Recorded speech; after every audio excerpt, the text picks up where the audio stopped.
Hey guys, so I'm here to tell you chivalry is dead. So we are going to look at 5 movements that you can use for some dirty fighting. Now, is it okay to dirty fight? Well, let's see what Coach McGurk has to say. There's nothing wrong with dirty fighting. Really? That's right. You know what? Because fighting is wrong. Right? Yeah. So if you're going to fight, you're already wrong. Yeah. So if you're going to dirty, you might as well dirty fight. Yeah. Because you're already there. Yeah. You're already at the party. Right. All right, so let's check out dirty fighting move number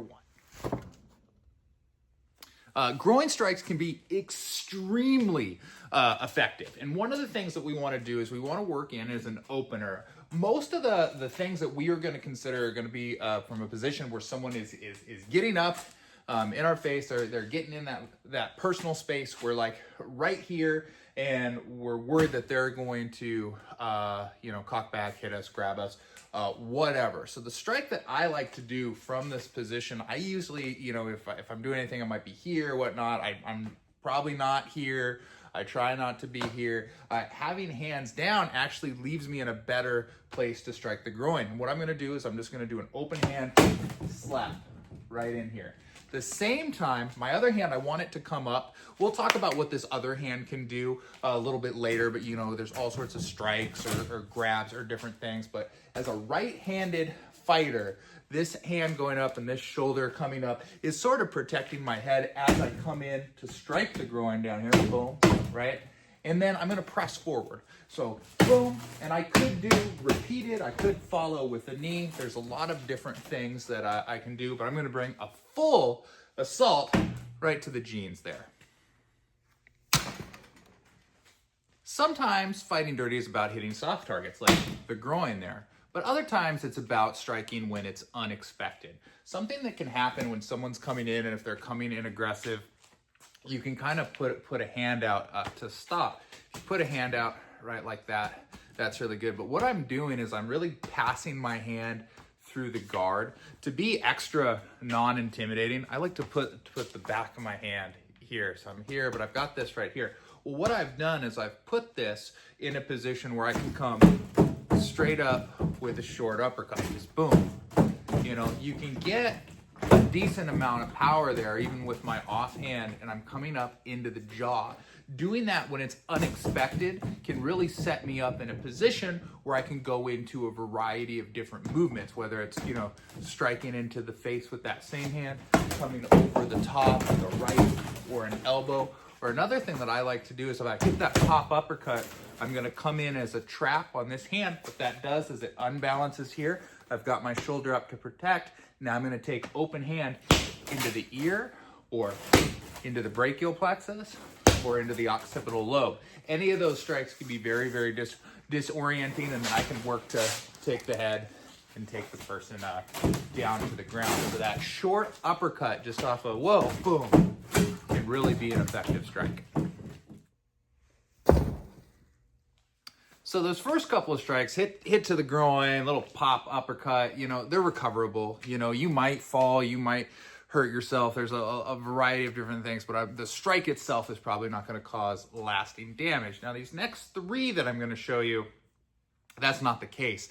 So you got to really use these in a situation where you're in fear for your life, or that this person really has a propensity to hit you or to hurt you. If this person is 7'2" and 400 pounds, and I saw them murder 2 other people and he's coming at me, I'm gonna break out all the dirty tricks, right? Even if this person is coming at me pretty aggressively and they're 5'4" to my 6'3", probably not gonna dig into this bag of tricks as quickly. So just a quick consideration stuff, but let's talk about eye strikes. Eye strikes are very, very effective. Just a slight, I think we've all been in a situation where something kind of unexpectedly poked us in the eye, and then we couldn't really see, we were disoriented. Can't see, can't fight. It's that simple. So an eye strike is very good. The way in which I like to throw the eye strike, I like to throw all 5 fingers out. So I've got basically 5 spears to find that eye.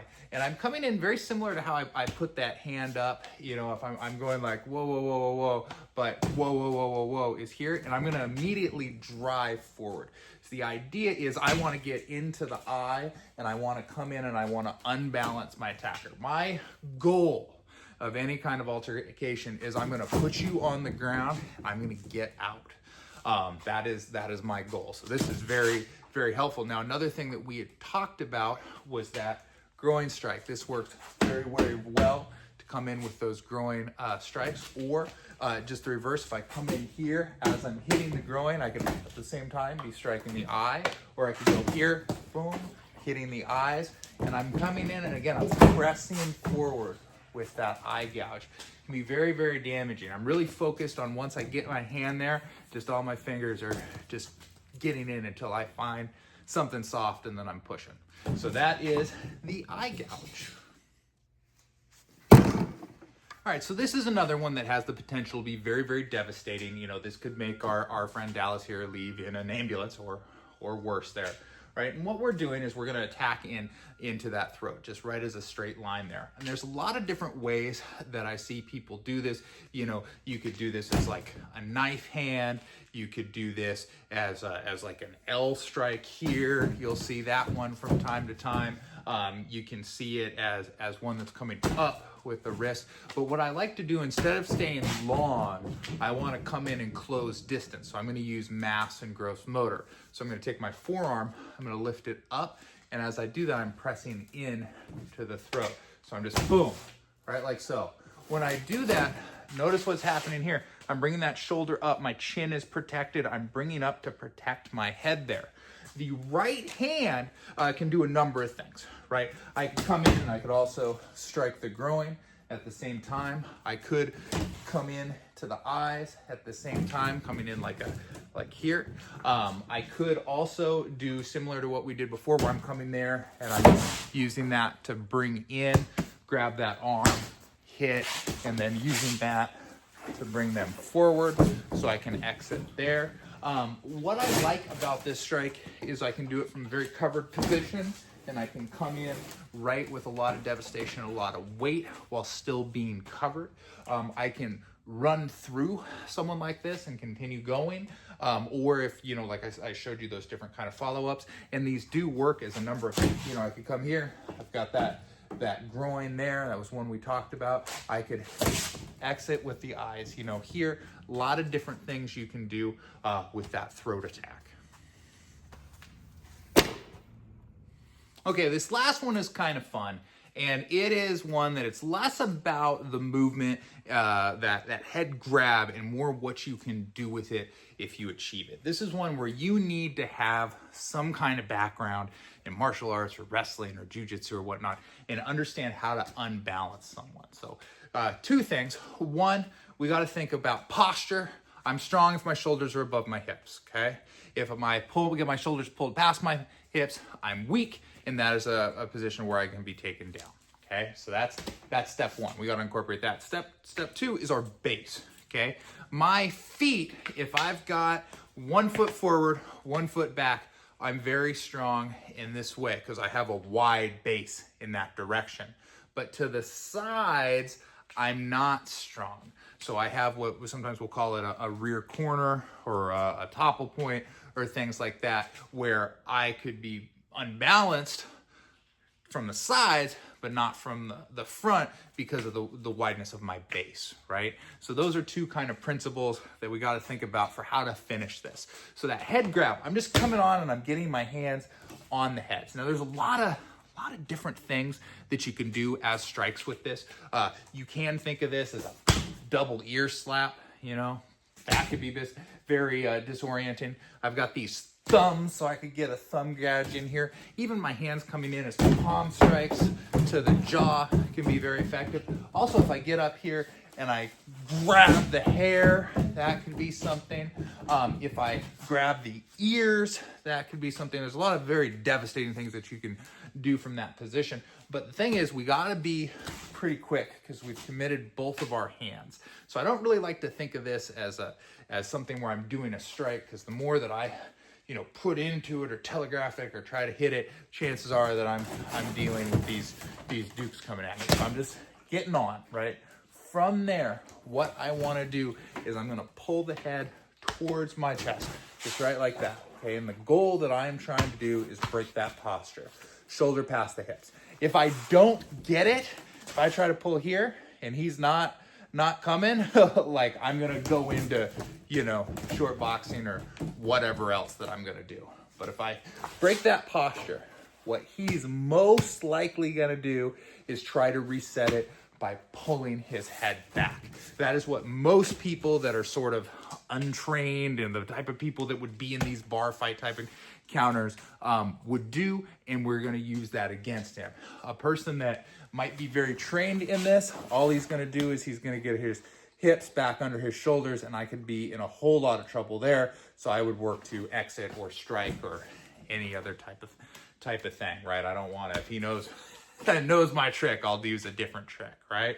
So again, I'm here, I'm pulling in there, and he starts pushing back. What I'm gonna do is when I've grabbed him, I've moved my foot in such a way where he's going this way. I'm just gonna redirect. He's already pushing that head back, and I'll throw him down over that rear corner. I can do this very hard. I can follow it, and I can really make sure that the back of his head would be introduced to the floor in a position like this. And that can be very, very devastating. It is usually, fight ending, allows you to get away. This is a technique that I like a lot. This is one that you're in a lot of control of how hard you make them fall. And whatnot, but it is one that you're committing a lot of resources to it, so it has to be kind of like the right person. Now, this is also something that you can do off of one of those others. If I've come in here, I can grab, and same kind of thing. When I get him going in a position, if I've got both hands on the head, I can really make sure that head is gonna go into the floor, a wall, a table, a chair, anywhere I want it, and that can be, the difference between him walking away or not, right? So those are 5 strikes that you can incorporate to really make a lot of devastation. Because like McGurk said, right, it's already wrong to fight, so we might as well fight. Punch low. Always punch low. Okay. That means below the waist. Right. Get him in the legs or in the crotch.